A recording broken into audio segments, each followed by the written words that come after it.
তামাক কোম্পানির কূটকৌশল উন্মোচন করি, তামাক ও নিকোটিন মুক্ত বাংলাদেশ গড়ি, এই প্রতিপাদ্য নিয়ে নাটোরে নানা আয়োজনে বিশ্ব তামাক মুক্ত দিবস পালন করা হয়েছে।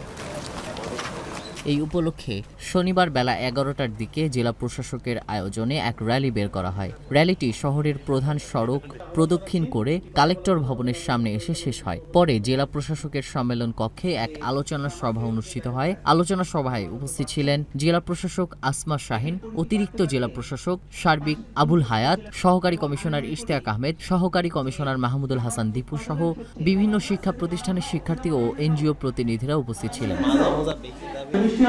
এ সময় বক্তারা বলেন, বিশ্ব স্বাস্থ্য সংস্থার তথ্য অনুযায়ী বিশ্বে 13 থেকে 15 বছর বয়স অন্তত 3,70,00,000 কিশোর কিশোরী নিয়মিতভাবে তামাক ব্যবহার করে এবং যাদের নির্দিষ্ট ব্র্যান্ডে আসক্ত করতে কোম্পানিগুলো নানা ধরনের কূটকৌশলের আশ্রয় নেয়। এর মধ্যে সুগন্ধিযুক্ত তামাক পাতা বাজারজাতকরণ, শিক্ষা প্রতিষ্ঠানের আশেপাশে তামাক পণ্য সহজলভ্য করা, সামাজিক যোগাযোগ মাধ্যম সেলিব্রিটিদের ব্যবহার করা, বিভিন্ন অনুষ্ঠানে পৃষ্ঠপোষকতা প্রদান এবং শক্তিশালী আইন ও কর পদক্ষেপের বিরোধিতা করা অন্যতম। এজন্য সরকারকে তামাক নিয়ন্ত্রণে যে আইন আছে সেটা সঠিকভাবে পালন করতে হবে এবং সেটার অনুরোধ তারা জানান।